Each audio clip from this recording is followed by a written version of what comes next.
Hey, did you know there's a lot more going on right now at our websites? Are you watching all 4 of them? If not, check them out. There's a list right here. We got 3 YouTube channels and 1 audio-only channel for your enjoyment. So come on, dig in, and see all the stuff we do here at the North American Snow Queen Palace. Hello, guys. Welcome back. It's Lumi Anne Finistra. Today we're going to talk about, requested by Jonathan Ung, the topic is karma. That's spelled K-A-R-M-A, karma, which actually comes from Hinduism, which has many modern interpretations of the word karma. But we're going to try to explain the most official definition of karma. To understand this concept of karma, we're going to have to explain positive and negative karma. We all develop over our lifetime which is partially responsible for a life chart. Now this is where it gets fun because the Vegas never talk about life charts specifically, and neither do the Sanskrit, although they do talk about the Akasha records. So we're going to try to keep this simple. First of all, an old expression that is often applied to karma: what comes around goes around. What does that mean? Well, when it comes around goes around means is that if you do good to somebody else, it's going to come back to you. It sounds like the rule already, doesn't it? Well, actually, the rule already definitely involves karma, but we'll get to that in a minute. So, as I said, everybody in each life starts out with a karma score. Okay? You want to think of karma score, think of it like a credit score. Okay? We're going to call it karma score, except there's no karma reporting agencies. So, it's an arbitrary number for this explanation. It doesn't really officially exist as such, but, well, you start with what we know and try to apply real everyday world understandings to help people understand it better, because that's the way it works. It always works out better that way. If we can explain it to you in everyday ideologies, then you might be able to understand it better. Karma is, for this example, is your karma score. Okay? If you do good throughout your life, you will have a higher karma score. And if you do bad and you act like a real flaming asshole, your karma score is going to be in a much lower. It actually will start to approach negative. Well, obviously, Mother and Father God would like to see us work on achieving a positive score. But to do that means that we have to work towards the higher goal. Now, in the case of societies that do not talk about people returning for our next life, karma score is almost always referred to as, you got one chance to do it, that's it. And then your life is carved in stone, and then based on that, you're going to either go to see the illusion fields, or you're going to see something worse than death. Okay, and you talk about the Christianity fields of all the different subgroups of Christianity, you'll hear things like, people going to hell and people going to heaven. The same thing with Greek and Roman mythology. It's just the way it is. Some cultures don't believe that you have the ability to redeem yourself, whereas other cultures believe that you can make it right in your next life. Me and Michelle believe in the second class. Is if you do something wrong in a prior life, or you fail to achieve something in your prior life, which consists of negative karma, you will have that negative karma what's called residual negative karma come over into this life. It's not meant as punishment. It's meant that it's a thing that you need to work on to overcome. If that sounds very much like that you can always come back and try again, that's right. You can always take your concept of a karma score and take it from a lower rating to a higher rating by improving and overcoming the things that gave you a lower karma score last time. So if, like in the last life, you were selfish, greedy, egomaniac, possibly abusive to people and to animals. Not that I particularly approve of any of that, mind you, especially the last one, but, well, okay, maybe those are things that you did not work on in your last life. Those things will remain with you in this life. Maybe you're an excessive drinker, alcoholic, drug user. So those negative things are going to affect you now. But the positive residuals will always be there too. Maybe you're very giving. Maybe you're very loving. Maybe you believe that there's good in everybody and that everybody should be respected for their rights and individualities. That's positive residual karma. We don't really usually talk about positive, but let's take a look at that. The positive traits are, of course, what you want to carry over. But the negative traits are the ones that are going to need work. So those are the ones we focus more on.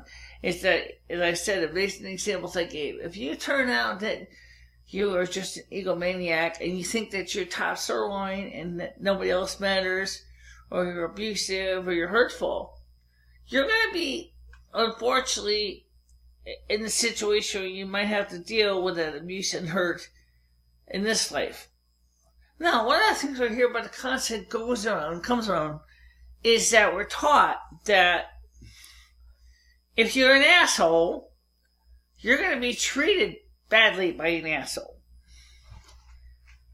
No, not necessarily, but I can tell you this much. If you're an asshole, you will be, okay, cat.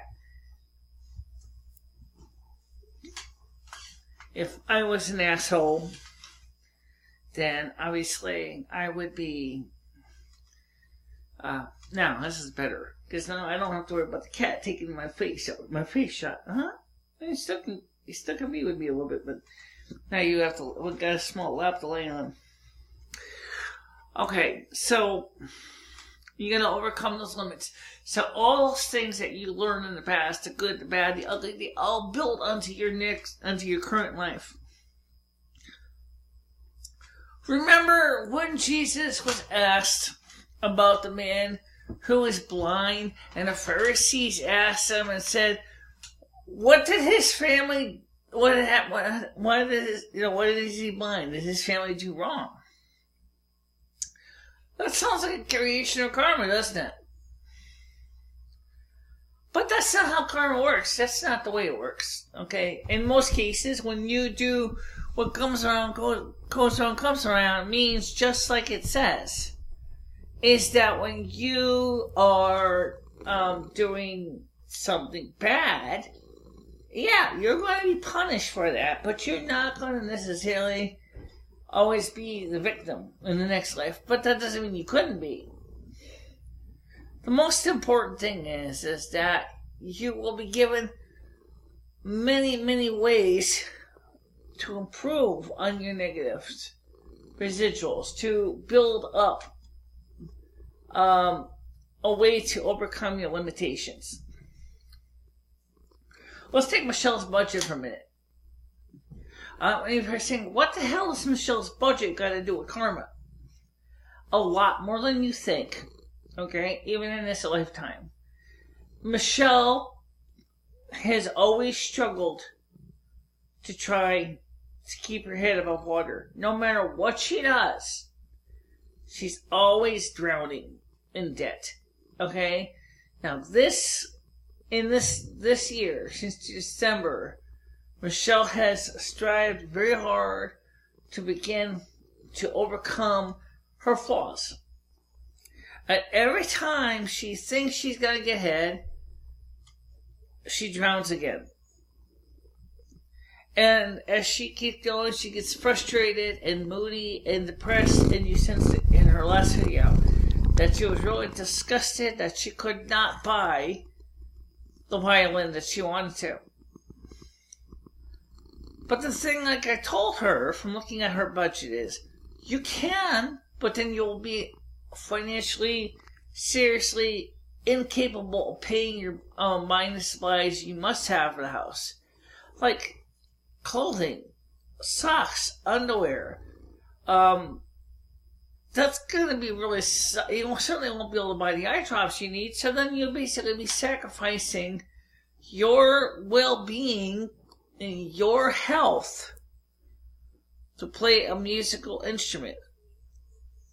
A musical instrument is not a high priority item.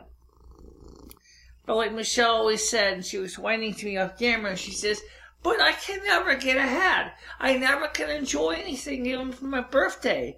I haven't had a good birthday present for years. I wanted to buy this because it was something I always wanted to learn. And now I can't do it again because I'm still screwed with my budgets are basically got to be paid. And I just basically sometimes I just want to throw my hands in the air and go, I quit. Is that negative karma? Or could that become negative karma? The answer is, oh, you betcha. It could be very well become negative karma. The negative karma in this case is to spend the money you don't have to buy something that's not a high priority. It can be very well be a negative karma, which is the lack of financial fiscal responsibility. So what that would mean is that the person has to work to remove or that as a problem in this life, and you've got a lifetime to do it. It may have been a carryover from your last lifetime, but once you realize that that's a problem, you can begin the process of saying is, what can I do differently this time? And I hear, but anyway, the point is, so Michelle has to work on overcoming that fiscal problem that has been plaguing her life. And I don't think it's a new problem either, because I know that Michelle has had a hard time looking at the records of her prior lives in Montana. She had the same problem in the sense that she was constantly having to deal with her husband's cattle ranch, trying to raise her daughter Abigail, trying to keep the home fires burning literally in the middle of Montana in the wilderness. And so she always had to try to deal with the limited resources presented to her to raise the family. So what it means is that it's a karma from the past that has carried over to this life from that life, which, from what I can understand, has carried on over to that life from prior lives, possibly prior to her life. I don't remember what her name was now, but it's not the point. The whole point I'm trying to say is it's a karmic issue that has addressed itself over and over again, and it's frustrating because I know Michelle wants so much to be go beyond the limitations of the karma. So the first thing that means is that Michelle has to just learn that she can't do certain things, and that she has to know and understand the power of no. The power of no means just like it sounds like. It doesn't mean, oh, well, maybe if I trade this thing off for that thing, and I can get it anyway. That is sacrifice, but in this case, it's not the kind of sacrifice that is necessary here. It's also means that there's sometimes when you have to look at yourself and say, this petition, this project, this object is not feasible for this time, so it should just be tabled until a time later on that is practical. Michele got so upset with the violin because the fact was that she wanted to do it 2 years ago. She had to defer it. And then, but 2 years ago, her finances were much worse than they are now.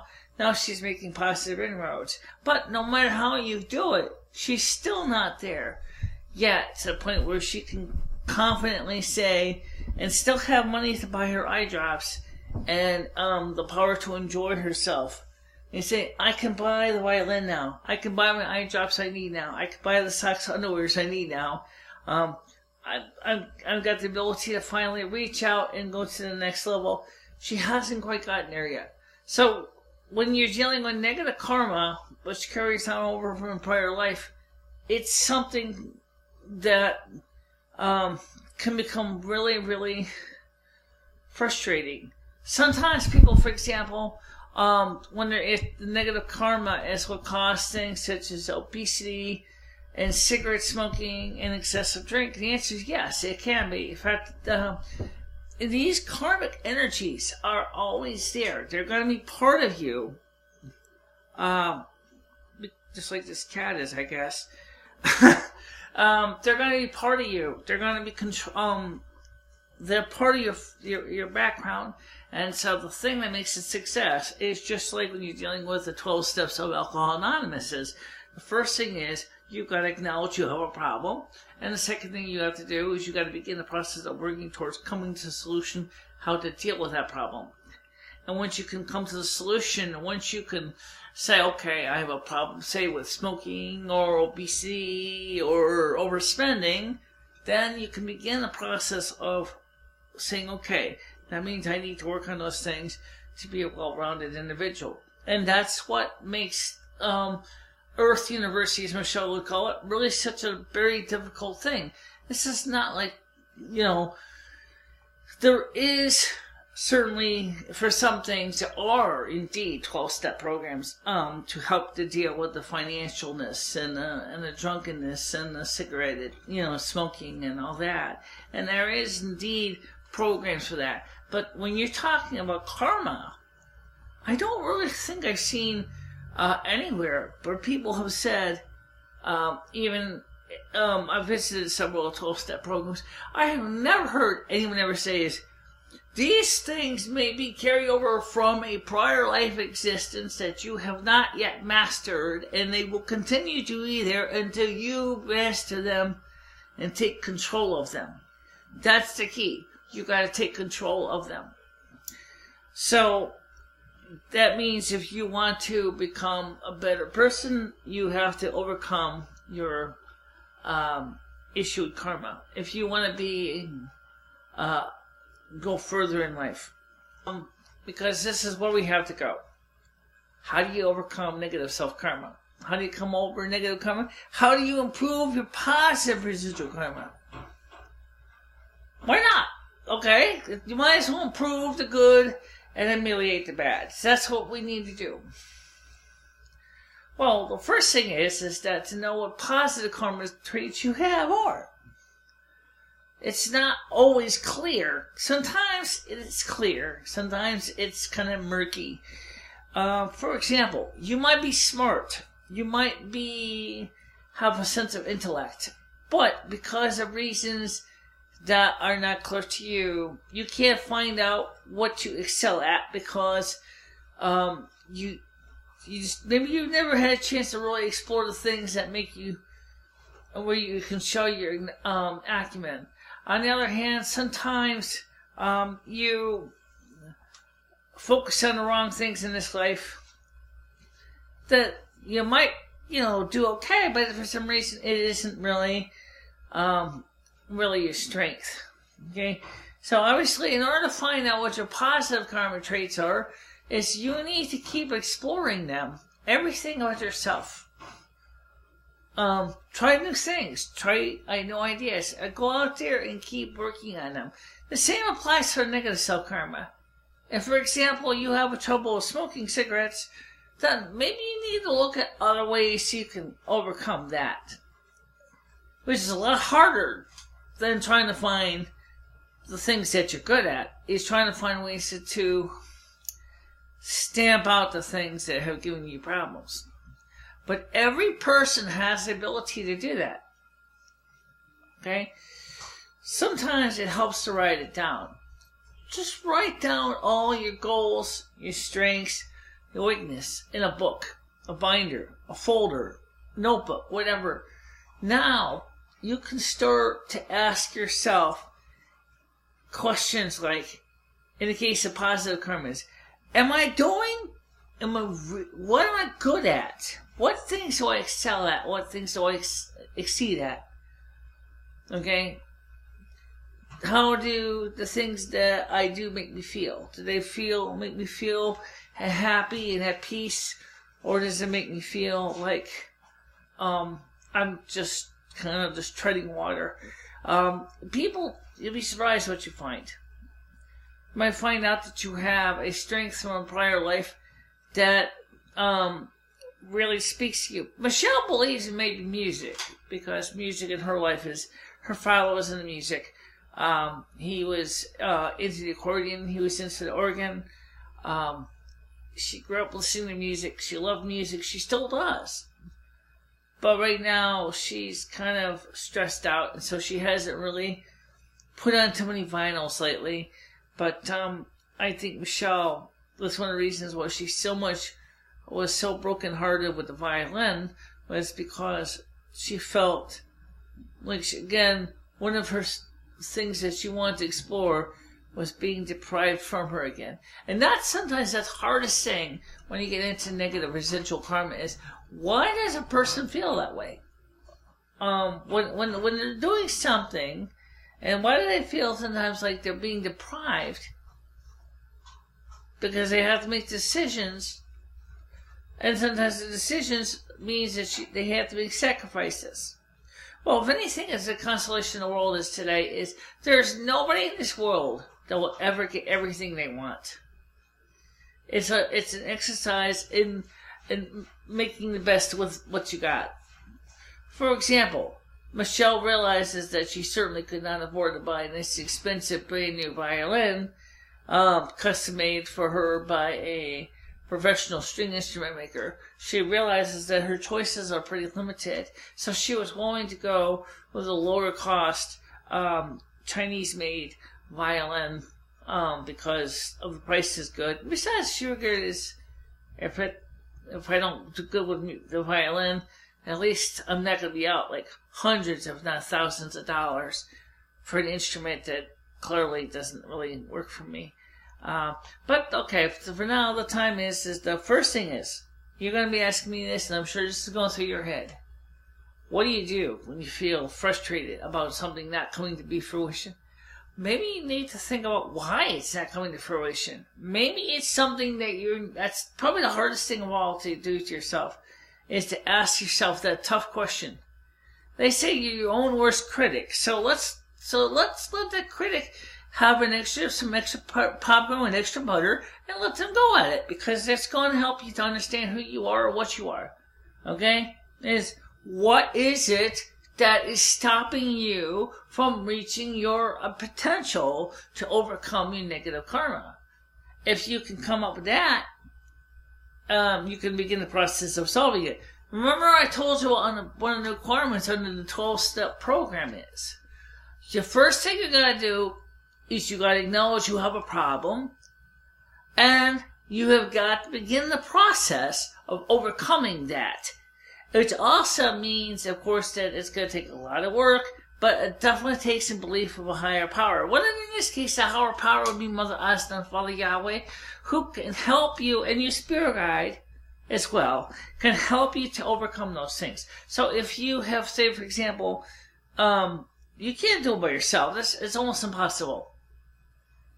It's like, ask anybody who has an alcohol problem. Ask anybody who has an tobacco problem or drug addiction or whatever.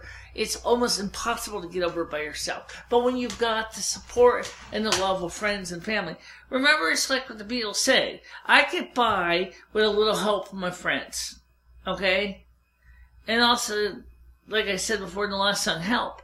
You need that help. You got your spirit guide to help you, but it's a great asset. It is a very important asset. But that's also, that person also, if you treat them as your friend and respect them as your friend, that also is going to be a godsend tool to help you go further. Now, I mean, I can tell you that every single person on this earth is going to have to deal with the hardships in their lives. Okay? And everybody has to overcome their negative karma. But they should also at the same time realize that they can work on the positive karma and make it better. All positive karma can be built upon to refine it and to make it a better skill. One of the things that makes a person a very well adjusted person, this is going to piss off every single psychoanalysis and psychologist and clinical psychologist. But I'm going to tell you something straight out. Do you know what mental illness really is? Mental illness, in the most part, is a fear. It is a fear that you're not going to have control. That is exactly what a lot of the psychosis is. It's a fear that I don't have control. It's a fear I'm going to lose control. Well, here's the secret. Number one, if you know, and that's your fear, then you can begin a process with the help of your loving friends and your and your spirit guide and the love and blessings of Mother and Father God. You can begin to work on overcoming that. Oh yes, let's not forget, yes, your clinical psychologist and psychiatrist can certainly be an asset in that case to help you to overcome your fears. But you're going to want to overcome those fears on your own too. Remember, the 12 steps says is I have to admit to myself that I've got a problem and I got to be willing to work on it. So once you admit, I'm afraid I'm going to lose control for whatever reason, then you can begin to ask yourself is, why do I'm afraid I'm going to lose control? And that's how you can build it up from there. So every single person can take that negative self-karma, residual karma from the prior lives, and improve it. And the methods of improvement are going to begin to result in your karma score going up some more. Every life you build upon that. Because there's so many lessons to learn in one life, you can't learn it all. So you've got to come back multiple times if you choose to. You always have the choice to decide if you're going to come back for another life or if you're going to stop by to come back. Because there are remedial programs you can do on the other side. You don't have to physically come to Earth University to do this course. You can do the equivalent of an online course, if you will, from the other side. I mean, you can learn this through a textbook. You can learn this through the equivalent of the computer. But to actually come to Earth and experience it in the field is much, much more enriching and much more powerful because you're learning from personal experience what it is that you need to work on. I'm sorry, by the way, that this kind of ran a little long. I really did want to try to cover a lot of things, and unfortunately, I kind of got sidetracked a little bit. I think that's probably my negative residual karma is like a lot of people, I get sidetracked, I jump off subjects, and sometimes I have to basically swerve my way back onto the road, if you will, to get back to the main topic. And so because of that reason, that's the whole thing I'm working on right now, is I've got to stay focused to my goal. Another problem that a lot of people have, and I certainly am not immune to this, is we're dealing with something that's so instinctual and so deep down as part of our mind that we don't even know how to explain it in words. To conceptualize it into words is really hard. I understand what karma is. I understand instinctually what karma does, how karma works. But to explain karma, just as like I said, explaining in the last video about how you do past life, how you do meditation, all that is hard because it's something that me and Michelle have done all of our lives. Since Michelle came onto this earth, she has known, I'm talking about in this lifetime, February 13th, 1968, she has known all about the other side, and she has known how to build upon what she knew. She's intellectual, she's a smart person. She's an intelligentsia. She'll dig and dig and dig and dig until basically she exhausts all the answers. I am also the same way. But unfortunately, when you come to that point is people like us are also, can make someone seem to be scatterbrained. It's not that we're really scatterbrained. It's just that sometimes new ideas, insight comes right through, right when we're in the middle of a topic of another idea, and it's like, all of a sudden it derails her train of thought. And that happens here. Like, I mean, I can't help that sometimes things work that way. You just do. So the things I have to work on is to focus on the road ahead. Using a road example, current example, perfect example. Focus on the road ahead. Focus on the trip. Stay in the right lane. Don't worry about the tractor trailer that's coming in the other lane. As long as he's following the rules of the road, you're following the rules of the road, and there's no problem. Unless the guy is a drunk and then he doesn't realize he's driving the wrong lane with his tractor trailer, and you're at the risk of basically smashing your little minivan, well then you're going to need to swerve. And when you do that, you're going to lose control. And depending on how much you swerve, you can find yourself in a ditch. Okay? So you try to focus on being safe, and a spiritual driver to focus on driving and staying unfocused on the road, on the traffic. Okay? And guess what? Just like with a car driver, if you're feeling tired, you can spiritually pull over to the side of the road and take a nap. The police are not going to bother you. Okay? They understand. If you want to get an hour of sleep, you're safely off the road and there's no problem, your spirit guide is going to be there to ride shotgun. They're going to make sure that you get a chance a little downtime, and that's important. Sometimes when people who are too deeply tuned into something, that could also be a negative karmic event too. Because if you're too deeply tuned into something, then everything else in your life gets thrown aside. And that's just as bad. So you got to find balance. That's one thing about positive and negative karma, is that you need to find a balance where you balance the needs of the many versus the needs of the few or the one.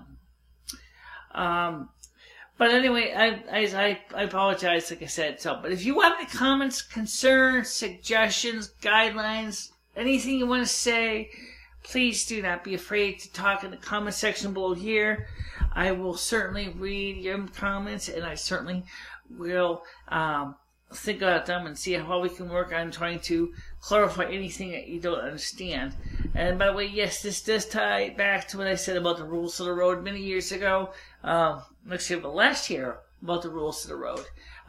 So yes, you can watch that video as well, and this might kind of help. Because karma is a very complicated topic. It's not something I can explain in a 25-minute, 30-minute video and not potentially make mistakes with. Okay? I mean, all this stuff, as I said, is new to me in a sense of trying to express it in words where I can understand instinctually. That's harder. If it was something, if I was just like studied a book and just read the book and I didn't study the actual events of the world around me that makes all this work, and I was to sit there like a walking encyclopedia and like the guy, like some lot of name scientists do this all the time. They will describe to you something that's scientifically principled down to perfection, but when it comes to explaining how it applies to the real life, they basically are incapable of doing that. And this is one of those areas that I'm working on as I work on my educational methods with you, is to help you to understand. But that means that I have to also work on improving my abilities too. So I'm going to keep doing that as well. If you want to send me an email, by the way, personally, a private email, it's lumifinistra@gmail.com. I'm also on Google Plus as plus LUMI space FINISTRA, and you can talk to me through that means. And for the time being, I'm going to let you go because it's running late, and we got to get this edited down. I'm going to try to get this up before midnight. At least try anyway. Okay? So for now, I'll talk to you soon. Bye-bye, everybody.